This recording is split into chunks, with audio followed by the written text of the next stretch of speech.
ने बड़े कमाल की बात कही है कि कितना भी ज्ञानियों के साथ बैठ लो, तजुर्बा तो जीवन में बेवकूफ बनने के बाद ही आता है। नमस्ते दोस्तों, मैं हूं आरजे कार्तिक। एक बहुत पुरानी कहानी है।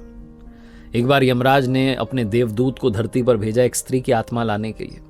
देवदूत जब धरती पर आए तो देखते हैं कि उस महिला की 3 छोटी बच्चियां हैं। तीनों रो रो के बुरा हाल हो रखा है। घर में पति की पहले ही मौत हो चुकी है, कोई संभालने वाला नहीं। देवदूत का हृदय पिघल गया। वो लौट के वापस यमराज के पास गए खाली हाथ और कहा कि क्षमा करना, मैं आत्मा नहीं ला पाया। आपको पता नहीं है नीचे क्या चल रहा है, उसकी 3 छोटी बच्चियां, कौन संभालेगा? और वो जो महिला है उसके घर में कोई बचा भी नहीं है उन बच्चियों का ख्याल रखने वाला। मुझसे नहीं हो पाया। मैं तो कहता हूं कि आप उसे थोड़ा और जीवन दो ताकि उसकी बच्चियां बड़ी हो जाएं। उसके बाद उसे बुला लेना, उसकी आत्मा को बुला लेना। यमराज क्रोधित हो गए। उन्होंने कहा कि अच्छा, मतलब तुम उससे बड़े हो गए, उससे ज्यादा समझदार हो गए जो मृत्यु और जन्म निश्चित करता है। तुमने अपने जीवन का सबसे बड़ा पाप कर दिया। तुम्हें धरती पर जाना होगा और इस सजा को भोगना होगा। तुम जब तक अपनी मूर्खता पर 3 बार ना हंस लो तब तक तुम वापस नहीं आ सकते। देवदूत को तब भी लग रहा था कि मैं सही हूं, लेकिन सजा मिल गई थी, भोगनी थी। तो अपना दंड भोगने के लिए देवदूत जो था उसी देश में, उसी धरती पर आ गिरा जहां से वो आत्मा लेने के लिए गया था। एक शहर में सड़क किनारे फटे हाल जो है मनुष्य रूप में पड़ा हुआ था। गांव से एक जूता बनाने वाला कारीगर शहर में आया हुआ था अपने बच्चों के लिए गर्म कपड़े और कंबल ले जाने के लिए, क्योंकि सर्दियों के दिन थे। उसने देखा कि एक गरीब आदमी सड़क किनारे, मुझसे भी गरीब, फटे हाल पड़ा हुआ है। तो उसने सोचा कि ये जो गरीब है इसकी पहले मदद करते हैं। उसने उस देवदूत के लिए जो मनुष्य बनकर के वहां पड़ा हुआ था उसके लिए गर्म कपड़े कंबल खरीदा। और बातों बातों मालूम चला कि रहने के लिए जगह नहीं है। तो उसे कहा, चल भाई मेरे घर ही रह लेना।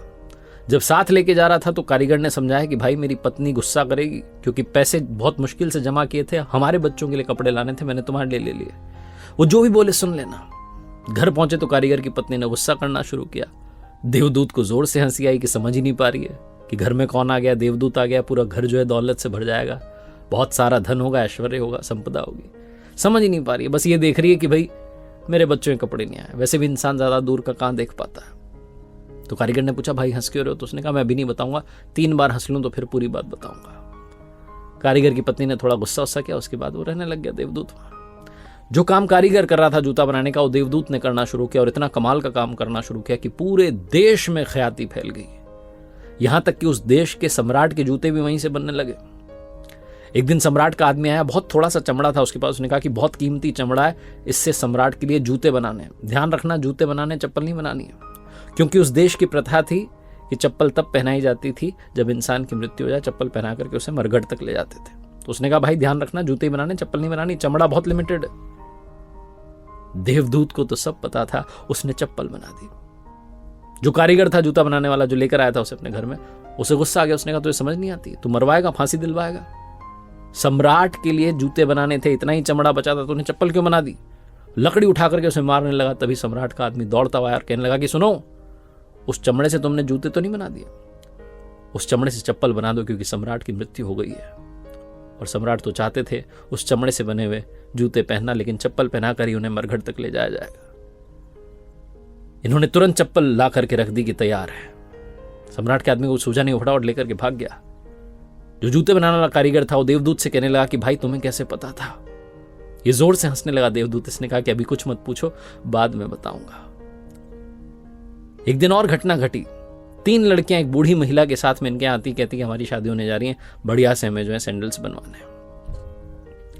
और ये पहचान जाता है कि तो तीनों वही बच्चियां हैं जिनकी मां की आत्मा लेने के लिए मैं आया था धरती पर। ये बूढ़ी महिला से पूछता है कि बच्चियां कौन हैं? तो बूढ़ी महिला बताती कि हमारे पड़ोस में गरीब महिला रहती थी, उसकी 3 बच्चियां थी, मेरे कोई संतान नहीं थी, इनकी मां की बचपन में ही मृत्यु हो गई, तो मैंने इन तीनों बच्चियों को पाला। उस दिन देवदूत को समझ में आया कि अगर मैं उस दिन उस महिला की आत्मा को लेकर के नहीं जाता, यहीं छोड़ देता, जो कि मैंने किया, बाद में कोई और देवदूत लेकर के गए, लेकिन अगर वैसा होता कि वो महिला और जीती तो ये तीनों बच्चियां गरीबी में पलती। इन तीनों बच्चियों का जो भाग्य था पहले ही लिख दिया गया था। इन्हें किसी अमीर घर में पलना था, धन ऐश्वर्य संपदा के साथ पलना था। अमीर घर में इनकी शादी होने जा रही, इनका जीवन ऐश्वर्य से संपन्न हो गया और इन्हें मां का प्यार भी मिला, एक ऐसी महिला के रूप में जो कि बहुत करुणावान है। उस दिन देवदूत तीसरी बार हंसा, जोर जोर से हंसा, और जूते बनाने वाले कारीगर ने पूछा कि भाई अब तो बता दे। तब देवदूत ने पूरी बात समझाई और कहा कि मैं अपना दंड भोग रहा था, मुझे आज समझ में आ गया कि जो ऊपर वाले का खेल है उससे बेहतर कोई जानता नहीं है।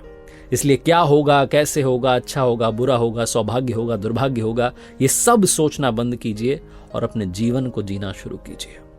एक बार फिर से वही बात जो अक्सर आपसे कहता हूं, ऊपर वाले के आशीर्वाद, अपनी मेहनत और अपनों के प्यार के साथ कर दिखाओ कुछ ऐसा कि दुनिया करना चाहे आपके जैसा।